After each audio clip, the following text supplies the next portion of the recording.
Jadi sinema itu juga merupakan bentuk ekspresi yang sangat bebas, sebebas-bebasnya. Jadi tidak ada batasan.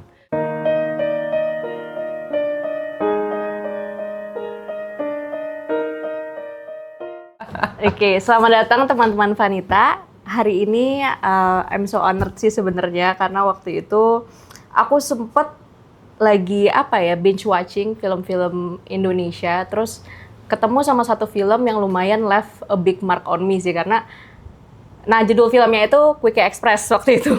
Terus habis itu aku gak nyangka kalau misalnya pada saat itu ada film Indonesia yang angkat isu seksualitas, tapi yang katanya itu biasanya kan genrenya dari perempuan kan, tapi ini juga kayak dari laki-laki. Jadi itu lumayan a unique experience for me gitu.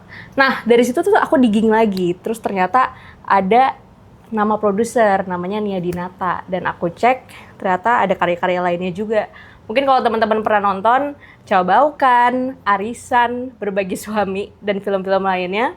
Nah, ini tuh adalah salah satu masterpiece film Indonesia oleh perempuan Indonesia.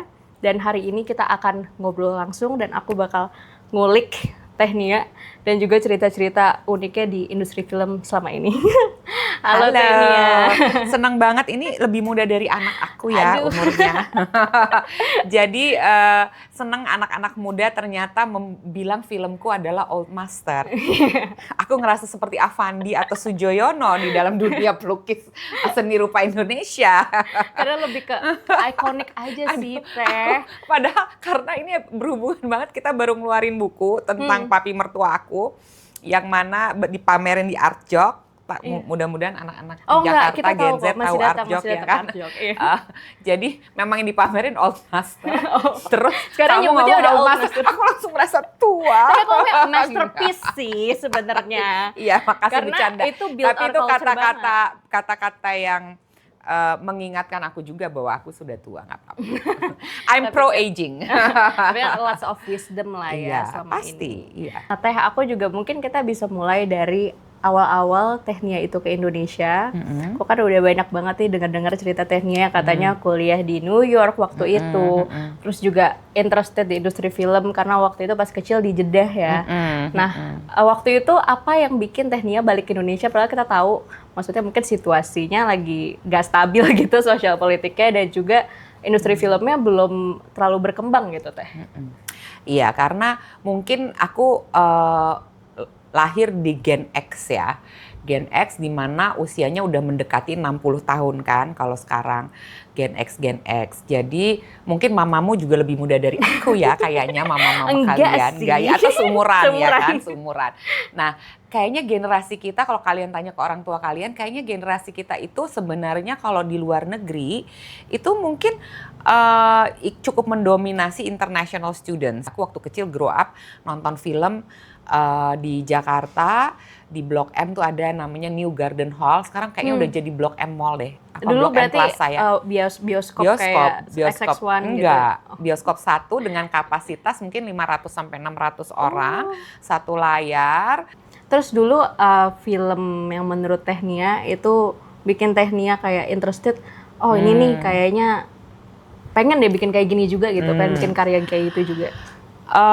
Waktu itu aku nonton film memang sebagai hiburan dan teman ya, karena orang tuaku hobi nonton film. Jadi waktu aku kecil aku udah diajak nonton bioskop di New Garden Hall paling sering karena itu di Blok M. Kita anak Jalan Jaksel Bulungan, ya, belum ada istilah Jaksel, dulu anak Kebayoran bilangnya. Jadi kakek nenekku tuh di daerah Kebayoran, jadi kita semua di daerah Kebayoran. Terus abis itu weekend tuh udah pasti nonton bioskop. Film anak-anak ataupun film Hollywood, Superman dulu tuh aku ingat. Superman tuh yang main Christopher Reeve, Superman 1 itu legend banget gitu. Jadi kayak itu tahun 75, 76 gitu deh kalau nggak salah. Terus aku pindah ke Jeddah, di sana sangat restricted, anak perempuan nggak boleh keluar rumah. Kalau tidak tutup-tutup. Jadi aku memilih untuk di rumah, dan kebetulan di kompleks tempat tinggal kami, kompleks perbankan, itu ada kayak perpustakaan buku dan ada perpustakaan film yang isinya videonya formatnya Betamax gitu kan. Terus aku jadinya kerjanya sangat kutu buku, membaca film dan membaca buku dan menonton Nonton film gitu. Jadi belum ada film-film yang aku tonton juga nggak banyak, tapi aku ulang-ulang sampai hafal dialognya karena terbatas juga koleksi di situ. Ada The Sound of Music, ada Bugsy Malone, ada nonton nggak The Sound of Music? Enggak lagi. Itu film klasik sekali, film musikal yang sangat-sangat klasik. Bugsy Malone is a very classical film. Terus ada Kramer versus Kramer yang main Meryl Streep sama Dustin Hoffman. Tapi itu film 17 tahun ke atas, ibuku marah-marah ketika tahu aku nonton. Karena tentang perceraian orang tua terus berebutan anak. Jadi si Kramer, Mr. Kramer versus Mrs. Kramer gitu. Itu menang Oscar, aku nggak tahu itu menang Oscar, tapi aku langsungnya, wow, jangan sampai orang tuaku bercerai dan drama seperti itu. Jadi anak kecil yang udah tua banget pemikirannya gitu, karena nontonnya kayak gitu. Yang aku sadar bahwa oke, film ini membuat aku ingin menjadi filmmaker itu justru ketika aku ambil S1 di Amerika, itu aku ngambilnya sebenarnya communication, mass communication. Karena kan dunia TV, dunia TV lah ya, film nggak ada. Dunia TV sedang berkembang, TV swasta sedang berkembang. Jadi orang tuaku bilang, udah kamu kalau mau kamu belajar broadcasting, mass communication di Amerika. Dan aku lulus, TOEFL-ku bagus, langsung jerat masuk. Terus kemudian tahun pertama itu kan kita harus ngambil banyak introduction. Tapi ada electives, nggak tahu ya di sini tuh electives apa ya. Peminatan gitu ya? Bukan peminatan, justru bebas. Jadi misalnya majornya A, tapi electives itu adalah yang di luar major yang kita boleh ambil, gitu tapi kita dapat kredit. Harus electives itu diambil. Dan electivesnya itu aku memilihnya art kan, liberal arts, di dalamnya ada film critics. Jadi di kelas film critics itu kerjanya nonton film ya, aku pilih lah. Kelas ini aku baca fun banget kayaknya. Kayak fun banget nih kerjanya nonton film, terus tapi harus bikin paper tentang film itu. That's what I like. Jadi aku ambillah kelas film kritik 101. Pas aku nonton yang ditonton adalah film-film justru kayak Battleship Potemkin, film-film Rusia klasik, film-film awal sinema, terus Ancien Andalou, film dari seorang pelukis Perancis yang Salvador Dali, yang kumisnya kayak gini, tapi dia bikin film. Jadi film-film yang tidak ada dialognya. Jadi aku kayak menemukan bentuk baru dari sinema, eksperimentalis. Tapi kemudian juga di akhir semester mulai nonton film-film dari negara-negara konflik seperti Iran, Afghanistan, kemudian saat itu ya kebanyakan Iran dan Afghanistan. Jadi referensinya cukup banyak. Jadi referensinya tidak banyak, tetapi sangat penting gitu. Jadi bukan dari kuantitas jumlah, tetapi dari kualitas. Jadi kita harus belajar, ini sejarah sinema ini seperti ini, kemudian ada film-film bisu di luar Amerika seperti Salvador Dali bikin film, kemudian Battleship Potemkin, film Rusia, kemudian ada Citizen Kane di Amerika yang benar-benar legend banget, itu udah mulai ada suara. Jadi kita harus belajar mengkritisi film dari yang tidak ada suara sampai yang ada suara, sampai kemudian film-film di daerah konflik, negara-negara penuh konflik. Jadi tidak banyak, cuman berkualitas. Itulah yang membuka pemikiran aku, karena di saat aku umur 18, waktu itu 18-19 kan tontonannya film Hollywood. Tontonannya film-film yang benar-benar fun dan entertaining gitu ya. Tapi film-film yang aku tonton di kelas itu sama sekali tidak fun menurut aku. Dan tidak entertaining, nah, tetapi itu fondasi gitu ya, membuat aku berpikir, untuk apa aku hidup di dunia ini? Untuk apa aku bikin film? Apa gunanya ya gue hidup gitu loh? Bisa nggak ya nanti kalau aku bikin film, terus film aku, karena Battleship Potemkin atau Ancien Andalou itu mungkin dibikinnya tahun berapa ya? Aku lupa nih, udah sejarah tahun 30-an kayaknya ya. Terus bisa nggak sih saat itu aku tahun berapa? Tahun 88. Bisa nggak dari tahun 30 ke tahun 88, 58 tahun?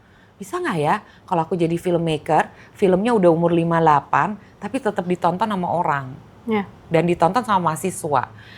Kalau bisa sih aku mau jadi filmmaker. Jadi kayak legacy gitu Legacy. ya. Tapi kalau misalnya aku cuma sekedar bikin film, terus aku dapat uang, terus abis itu filmku nggak tahu kemana, di kampus, di akademisi nggak dibahas, aku nggak mau gitu. Jadi at that year 18 going to 19, I already know I thought I know my purpose gitu. At that time. Jadi aku langsung nggak jadi deh, oke, aku nggak apa-apa, tapi sama orang tua nggak boleh harus selesaiin broadcast. Oke, tapi aku akhirnya ngambil tambahan film gitu. Terus Teh Nia berarti pas di Indonesia, maksudnya pas mulai di industri perfilman tuh di tahun 90-an berarti? 94 atau? Aku pulang ke Indonesia tahun 93 akhir, 94 mulai kerja, tapi kan nggak ada industrinya. Oh ya, belum ada industri bahkan. Dibilangin itu industri, nggak ada apa-apa. Adanya industri iklan. Jadi kalau tahun 93, 9 sampai tahun 2000, kalau kita nonton RCTI atau TV-TV swasta, itu kan pasti ada iklannya, jeda iklan. Nah, jeda iklan itu kan disitulah iklan-iklan itu menggunakan aktor, menggunakan dialog, menggunakan teori-teori yang hampir sama film, tetapi secara psikologis itu memanipulasi psikolog manusia lah supaya membeli produknya gitu. Jadi akhirnya aku terjunnya di dunia iklan. Maksudnya supaya aku bisa kerja dan dapat penghasilan juga. Kalau enggak bisa ditendang dari rumah orang tua gitu. Ngapain lo udah jauh-jauh disekolahin. Tetapi aku belajar craft-nya gitu. Karena filmmaking is a craft. Sama sebenarnya seperti kita menjahit. Gitu. Ketika kita belajar menjahit, kita udah tahu, kita udah punya karya baju yang bagus, udah fashion show misalnya jadi fashion designer.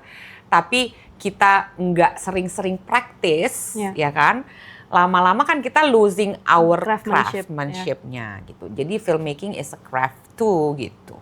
Aku pengen tahu Teh, tapi kalau struggle dulu ya, maksudnya kan Teh Nia juga seorang perempuan gitu, terus sempat cerita juga dulu pas awal ke Indonesia itu sempat jadi asisten produser ya, asisten sutradara, terus ngerasain struggle-nya itu malah bukan di soal gender, tapi lebih ke kayak white male dominated gitu. White male. Nah, gimana karena tuh gini, navigasi dunia periklanan di tahun 94 sampai tahun kesini ya sampai tahun 2000, awal-awal 2000 itu didominasi oleh sutradara-sutradara dari luar negeri ya. Kayaknya tuh semua produk-produk yang multinasional maupun yang lokal, kayaknya kalau bikin iklan nggak disutradarain orang white male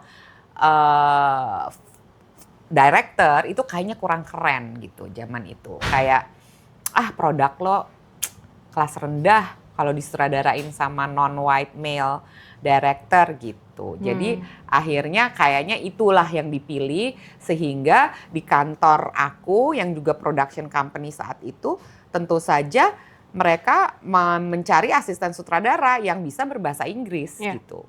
Jadi mungkin aku terpilih karena aku bisa bahasa Inggris dan aku bisa ngerti mereka maunya apa. Kan menjadi asisten sutradara harus ngerti sutradara mau apa dan harus bisa menyampaikan ke tim yang di bawah-bawahnya gitu. Jadi aku menjalankan itu dan memang sebenarnya secara gender juga dong. Kok nggak secara gender? Of course secara gender karena I'm a brown female young assistant director. Jadi secara ras juga, jadi itu double sebenarnya. Double and triple minority aku di situ. Terus setelah itu Teh mau tahu juga, setelah jadi asisten sutradara itu akhirnya terinspirasi, maksudnya ke-push, gue harus bikin film nih gitu. Belum, jadi abis itu aku keluar karena aku menggugat kantorku. Menggugat maksudnya gini, the least you can do is you have to provide us with driver antar jemput kalau kita syuting iklan bisa 20 jam baru kelar, selesai jam 3 pagi di Ancol gitu kan. Terus semua yang white male itu semua kru-kru yang bule-bule dapat mobil bisa dianterin sampai rumah dan hotelnya di hotel-hotel terkenal di Jalan Sudirman gitu. Sementara kita yang orang-orang Indonesia cuman nggak dianterin, cuman dapat uang transport, tapi kan susah cari taksi. Belum ada segala macam yang online zaman itu. Jadi kita harus jalan dulu sampai keluar Ancol nyari taksi. It's really unfair gitu. Jadi ya udah aku bilang enggak, I can no longer work kayak gini kalau situasinya masih kayak gini gitu. Jadi kemudian memang juga aku akhirnya bikin production company sendiri secara independen dengan teman-teman yang keluar dari company Oh, itu. jadi barengan gitu ya resign-nya. Terus waktu itu juga industri music video lagi sangat Kenceng. naik kan. MTV, orang-orang itu generasi Ya, MTV VJ, lah. VJ. VJ baru masuk ke Indonesia, maksudnya baru casting. Waktu itu Anjasmara, terus itu belum Sarah Sechan tuh, jauh masih Oh. Anjasmara dulu. Aku taunya Terus malah Nirina Zubir. aduh itu mah udah kapan tahu. Jadi Anjas, terus ada siapa, udah oke kita pitch ke MTV. Jadi aku dapat project MTV, terus kita bikin acara music yang kayak chart gitu, sampai akhirnya gara-gara itu semua record label at that time masih banyak banget record label di Indonesia, jadinya kayak bikin video klip yuk untuk musisi A, musisi B yang sekarang udah sangat terkenal. Aku bilang oke gitu. Jadi aku akhirnya bikin PH kecil itu dan bikin music video. Dan malah itu startnya dari music ya. Aku pikir itu tuh langsung masuknya ke film Cabaukan. Enggak dong, enggak bisa, enggak mungkin. Terus kan tambah kenal lagi dengan banyak kru, tambah kenal lagi dengan orang-orang yang lulusan IKJ ataupun nggak ada lagi sih. Zaman itu cuma lulusan IKJ. Terus kayak kita jadi temenan, jadi apa segala macem gitu. Jadi dimulainya dari situ. Baru ketika baca novel Cabaukan, terus aku bilang gila ini bagus banget jadi film. Aku bagikanlah ke teman-teman aku yang kru-kru lulusan IKJ itu. Kemudian aku suruh mereka baca. Aku beli kayak ada kali 30 novel Cabaukan. Aku bagiin ke semua teman-teman, kolega kru dan segala macam, baca. Ada yang seumur hidup belum pernah baca novel. Terus aduh ini tebel banget, baca, mau nggak nanti kita bikin filmnya kan kalau gitu. di kultur perfilman Indonesia dulu orang-orangnya nggak terlalu baca literatur gitu dibandingkan pada saat Justru sekarang yang tidak baca literatur. Kalau dulu ya ada 1-2 yang nggak baca novel, tapi semua they love to read. Kalau sekarang aku jadi dosen tamu di beberapa universitas untuk film, aku tanya terakhir baca novel sastra apa? Terus mereka menyebutkan novel-novel pop. Yang bukan sastra itu, bukan karya sastra. That's not a literature. Ya bukan yang kayak Bumi Manusia gitu ya. Iya, maksudnya nggak mesti Bumi Manusia juga, banyak karya-karya karya-karya sekarang yang termasuk karya sastra gitu. Seperti misalnya Ambu, Laksmi Pamuncak, itu kan recently gitu. Tapi itu termasuk karya sastra, bukan ciklit gitu. Jadi yang dibaca adalah hanya ciklit oleh kebanyakan mahasiswa-mahasiswa yang aku jadi dosen tamu. Oh oke, aku langsung kayak sedih. Oke, aku kasih 1 novel gitu. Maksudnya ya at least novel yang udah aku adaptasi, ya udah baca Cabaukan gitu. Baca gitu. Jadi justru aku rasa anak-anak sekarang yang sangat-sangat tidak pernah membaca. Coba kita tanyain satu-satu. Terakhir karya sastra apa yang dibaca? Iya kan? Baik dalam maupun luar negeri. Aku nggak hanya membatasi loh ke anak-anak itu waktu itu di kelas itu harus karya dalam negeri, enggak, dalam ataupun luar negeri. Tapi nggak ada yang tunjuk tangan. Ada yang tunjuk tangan ketika mereka ngomong itu masuk dalam kategori ciklit gitu, bukan karya sastra. Nggak apa-apa karya tulis, tapi at least aku bersyukur daripada mereka nggak baca sama sekali. At least mereka masih bisa membaca sesuatu yang lebih dari 300 halaman atau 200 something halaman. Artinya kan otaknya masih bisa duduk, diam, mengendap, dan bisa mencerna gitu.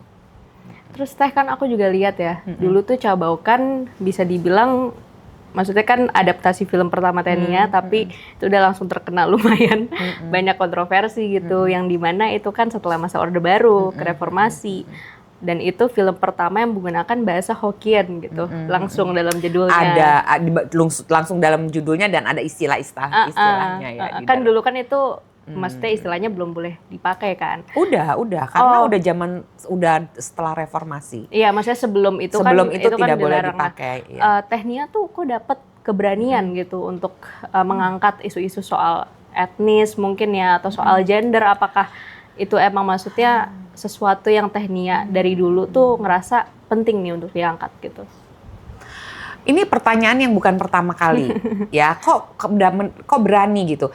Tapi menurut aku sampai sekarang pun aku merasa itu pertanyaan yang cukup aneh, gitu. Karena keberanian itu sebenarnya itu bukan hal yang istimewa buat aku. Yeah. Nggak ada hal yang istimewa karena ya kita hidup untuk menjadi berani. Kalau hidup nggak jadi berani, buat apa hidup gitu loh. Jadi dan kategori beraninya tuh menurut aku harusnya lebih dari itu gitu. Kategori I don't know, I'm just brought up that way ya. Bahwa kita harus berani, kita harus percaya kalau kita benar, kita harus tetap berpegang teguh pada kepercayaan kita. Itu adalah sesuatu hal yang udah dari kecil aku ditanamkan begitu dan aku menanamkan juga ke anak-anakku dan ke lingkunganku gitu ya. Tapi kalau cuman bikin cabaukan aku dibilang berani, itu tapi you're not the first time. Itu aku masih heran gitu. That's not courage gitu. Menurut aku itu adalah hal yang normal karena sebagai orang yang mungkin aku tidak bilang diriku seniman, tapi aku bilang diriku adalah filmmaker. Sebagai filmmaker kita kan pasti punya cita-cita, kita pasti punya standar apa yang menyentuh hati kita yang kita ingin buat. Jadi itu simply because Cabaukan touch my heart and I want to make it into film. I feel the need to make it, to transform the medium from novel into cinema. Jadi because I feel that need, then I manifest and then step by stepnya ya aku ikutin aja seperti apa yang aku belajar di sekolah, di kuliah, dan seperti yang aku sesuaikan dengan keadaan Indonesia, melihat seorang perempuan muda mau bikin ini, gitu aja sih. Tapi you're not the first, dan ketika orang ngomong gitu aku bilang it's not special, it's nothing special, it's just normal. When you feel like I wanna do A karena aku terinspirasi, ya udah lo jalanin aja, gitu sih. Lebih ke ini sih, aku kebayangnya soalnya ya waktu itu kan mungkin masa-masanya yang tadi aku bilang gitu Soeharto. agak tapi justru gimana. It's different ya. Aku meluruskan sejarah nih di sini. Justru di masa-masa itu nggak ada orang yang takut. Soalnya kan aku nggak kebayang tuh kayak karena kamu belum lahir gimana. Kan? Jadi kalau aku lihat di situ orang-orang yang setelah 98 itu orang-orang yang sangat berbeda dengan orang-orang sekarang. Setelah 98 novel Cabaukan terbit ada di Gramedia, terus kemudian ada antologi Melayu, sastra Melayu Tionghoa, terbitan KPG juga. Itu aku beli tebelnya segini. Nah, zaman itu orang-orang itu juga sama sekali tidak seperti itu. Tidak seperti itu sama sekali. Oke, that's a good idea. Let's do it. Kita bikin aja dulu proposalnya. Terus kita kesini. Ada uang berapa? Kita riset. Aku riset dulu pakai dana pribadi segala macam. Jadi semua gaspol aja yuk. Coba gitu. Nah, Teh sekarang kan udah banyak adaptasi juga ya. Mungkin dari konflik-konflik atau mungkin banyak juga belajar dari sejarah-sejarah termasuk sekarang kan banyak juga depiksi film tentang masalah HAM ataupun ya pada saat 98 sendiri gitu. Nah, muncul beberapa diskursus gitu di mana orang-orang pada menanyakan sebenarnya tuh batasan visual dalam perfilman itu di mana sih? Karena contohnya misalnya ya di film A itu misalnya ada scene 21 plus ataupun yang memperlihatkan kekerasan seksual gitu. Dan menurut orang-orang itu mungkin bisa aja menimbulkan gairah atau imajinasi orang-orang lain. Ataupun di film B misalnya itu ada gore-gore ataupun pembunuhan, tapi itu sebenarnya dari trauma masa lalu dan itu diperlihatkan gitu. Nah, kalau menurut Tehnia sendiri itu sebenarnya di perfilman, di sineas itu tuh ada batasannya nggak sih dalam menunjukkan gitu? Sebenarnya tidak ada. Jadi censorship itu sebenarnya tidak ada kalau dalam sinema. Tapi sinema itu mengandalkan hati, nurani, dan juga craftsmanship dari pembuatnya, dari direkturnya, dari scriptwriternya, dan produsernya. Itu 3 yang paling penting dalam film ya. Yang lain-lain juga penting, tapi kan mereka akan meneruskan visi si 3 orang ini. Jadi sinema itu bergantung sekali sama values, values, heart, dan craftsmanship dari si 3 orang ini. Jadi sinema itu juga merupakan bentuk ekspresi yang sangat bebas, sebebas-bebasnya. Jadi tidak ada batasan. Ketika kita udah punya klasifikasi film, itu diklasifikasi. Mana yang semua umur, mana yang 13, mana yang 17, mana yang 21 tahun ke atas. Jadi hanya itu. Karena orang kalau udah 21 tahun ke atas, ketika dia sehat mental, dia tidak akan ke-trigger. Tetapi kan depannya harus ada trigger warning. Disclaimer gitu. Disclaimer, itu udah harus dalam semua film. Ketika ada sesuatu seperti itu harus ada trigger warningnya. Karena kita juga tidak bisa membatasi kekuatan manusia hanya dari umur. Tetapi dari kesehatan mental masing-masing gitu. Dan orang yang punya penyakit mental ataupun mentalnya kurang sehat justru tidak hanya generasi kamu. Generasi aku, generasi di atas aku sangat banyak yang tidak mau mengakui. Tapi at least ketika dia baca trigger warning kan dia bisa nilai sendiri. Oke, film ini begini, let me just walk out gitu kan. Atau trigger warningnya di tiketing, itu keputusan sendiri. Kita sebagai manusia berakal sehat dan sudah dewasa. Tapi nggak semua manusia akalnya sehat, itu aja. Jadi harus dipikirkan itu juga. Jadi trigger warningnya mungkin mesti dari pada saat membeli tiket misalnya. Gitu. Jadi itu adalah kebebasan berekspresi yang sangat aku hargai.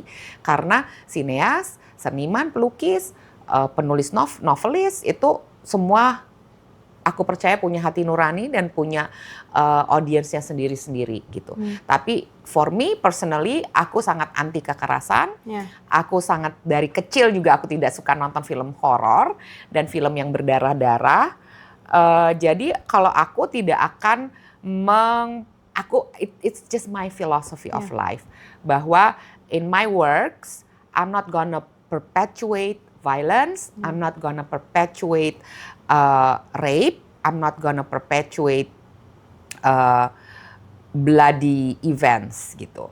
Karena I believe there are so many other ways yang sebenarnya bisa kita bahas hal-hal tersebut without perpetuating the violence or the blood or the discrimination or whatever itself gitu. Sometimes perpetuating itu hanya akan meninggalkan trauma, hanya akan meninggalkan trigger without giving an awakening gitu. Aku pengennya orang tuh nonton film abis itu terasa awaken gitu.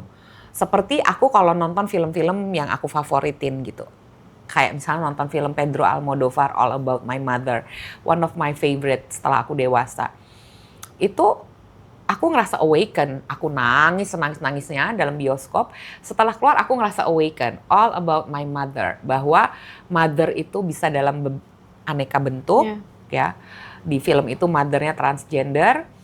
Dan while you can spend time with your mothers, kita nggak cuma punya satu ibu yang biological, mungkin cuma satu, tapi cherish and really appreciate their flaws and everything gitu loh. Jadi pas keluar tuh kayak gitu.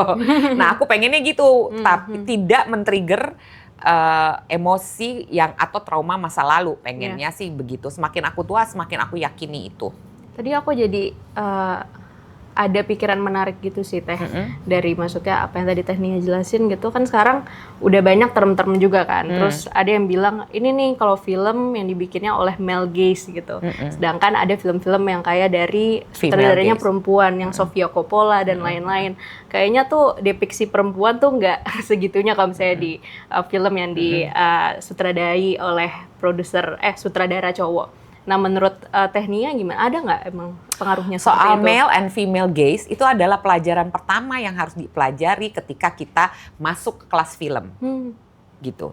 Jadi bukan ada apa enggak, that is very important gitu. Karena film itu adalah sesuatu karya yang dilihat dari lensa. Lensa itu mewakili mata itu mewakili pikiran dan mewakili hati nurani gitu. Gaze, jadi benar dan itu nyata adanya karena teori itu terbukti gitu. Jadi kalau kita bikin, bukan berarti aku nggak pernah bikin adegan rape. Di Cabaukan ada adegan rape. Si karakter perempuan si Tinung yang dimainkan oleh Laura Amaria di rape oleh dia menjadi Jugun Ianfu, jadi oleh tentara Jepang, dan itu nyata adanya di dunia manapun karena Jepang tidak hanya menduduki Indonesia kan, banyak dari Southeast Asia yang dia juga dudukin. Di film A World Without yang Netflix film yang aku bikin, itu ada adegan juga di rape karakternya. Walaupun sebenarnya itu atas konsen suaminya, tetapi kan harusnya konsen dia dong, badan dia gitu kan. Tapi aku tidak aku menggunakan gaze aku gitu. Gaze aku di mana violence-nya terasa karena aku nggak mau deny violence, aku bukannya mau sugar coating kekerasan gitu ya. Kekerasan itu ada, tapi tidak diperpetuate. Perpetuate itu diulang-ulang, dibahas diulang-ulang. Kalau misalnya di dalam film mungkin ditonjolkan berulang-ulang gitu sehingga menimbulkan trauma atau tidak menghasilkan solusi apa-apa, itu aja. Jadi filmmaker harus tahu kapan cukup gitu. Cukup nih udah gitu. Tapi kan lain-lain orang, lain-lain proses gitu. Selain proses juga ada faktor ekonomi. Ini aku harus bilang secara belak-belakan. Ketika kita bikin film kan, film itu adalah sebuah art form yang paling mahal di dunia. Lukisan tuh kalau dimodalin berapa sih gitu kan. Baju, desainer, tas aja bisa dibredelin kok. Ini ternyata bikinnya cuman kayak begini di Cina misalnya. Tapi kalau film nggak. Kita bredelin film ya harganya emang segitu. Karena mahal, technicalities-nya mahal, labor-nya juga mahal orang-orangnya. Jadi ketika kita bikin film kan kita harus udah tahu ini pasti akan ada investor. Ya, aku bilang ini soal ekonomi ya, soal ekonomi. Jadi ketika ada investor, baik itu investor individual maupun sebuah korporasi yang menginvest, dia tentu punya mesin marketing. Mesin marketingnya akan ngitung, oh masyarakat lagi seneng ini nih, lagi seneng yang berdarah-darah, lagi seneng yang setan-setan, lagi seneng yang pisau-pisauan segala macam gitu ya. Jadi mereka udah berdasarkan algoritma dan mesin marketing yang berjalan gitu. Tapi ketika itu sudah menjadi sebuah keputusan, apa yang sutradara sebenarnya inginkan tapi tambah dikit untuk mengikuti kompromi untuk marketing apa yang menurut si yang punya dana ini yang dimaui oleh masyarakat supaya dananya bisa kembali gitu. Untuk kita return of investment itu nggak dosa sih gitu ya, dan nggak salah. Emang everything has to have its return gitu. Tapi ketika return of investment itu sudah dieksploitasi menjadi return yang berlebihan, itulah lagi ya aku bilang banyak generasi aku yang udah nggak bisa tahu batas mana yang berlebihan, mana yang udah cukup. You know, in life standar berubah-berubah juga kan. Standar berubah-berubah. And the most successful people in life according to me adalah orang yang tahu kapan itu cukup, kapan merasa cukup. Ini enough, I'm happy, I'm enough. That is the most successful human being yang ketika udah bisa bilang seperti itu.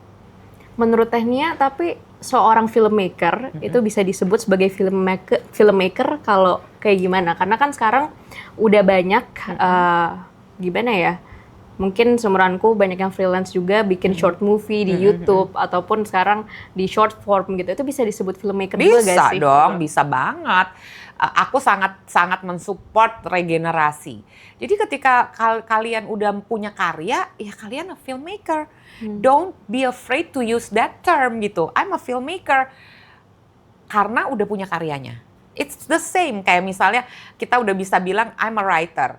Di mana karyanya? Oh, cerpen ada di majalah ini. Fine, nggak apa-apa. Gitu. Oh, jadi nggak terbatas dalam batasan harus tayang di bioskop atau gimana? Karena kan ya benar tadi kata Tehnia, ekosistemnya tuh sebenarnya terbatas juga, nggak semua orang punya kesempatan yang sama gitu. Filmmaker nggak apa-apa. I'm a filmmaker. Film gue udah ditayangin di digital platform, misalnya YouTube atau apa, atau misalnya masuk ke festival film pendek atau apa.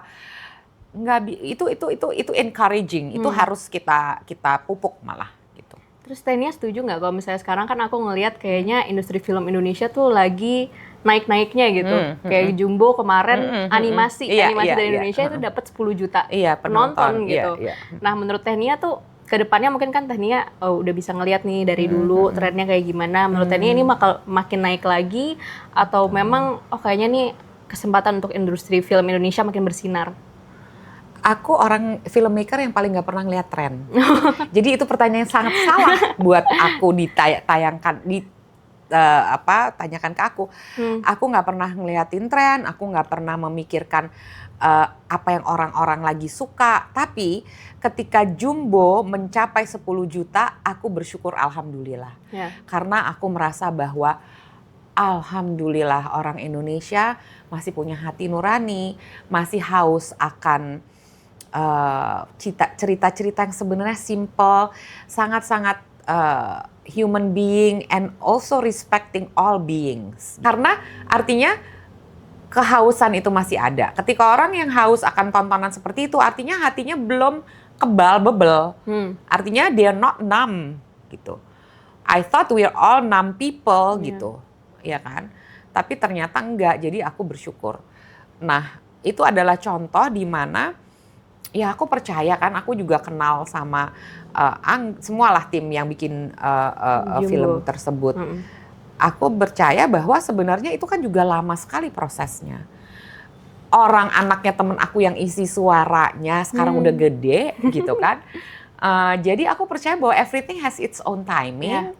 Mereka juga sangat-sangat percaya bahwa this is what we want to do. Mereka bikinnya dengan passion dan cinta. Jadi akhirnya ya udah everything has its own timing gitu. Terakhir Teh pengen tahu juga. Mungkin kan dulu aku ngelihat ya datanya tahun 2012 sutradara perempuan di Indonesia itu angkanya cuma di 22. Jadi cuma 20% dari sutradara laki-laki gitu. Tapi Tania sempat mention kalau misalnya sekarang di industri film Indonesia itu malahan didominasi oleh perempuan. Jadi kayak dibandingin Amerika, Eropa dan lain-lain itu banyak unsur ya sentuhan perempuannya di situ. Nah, bisa nggak Tania mungkin kasih pesan untuk para aspiring sutradara juga perempuan di Indonesia gitu? Ya, jadi datanya tidak seperti itu.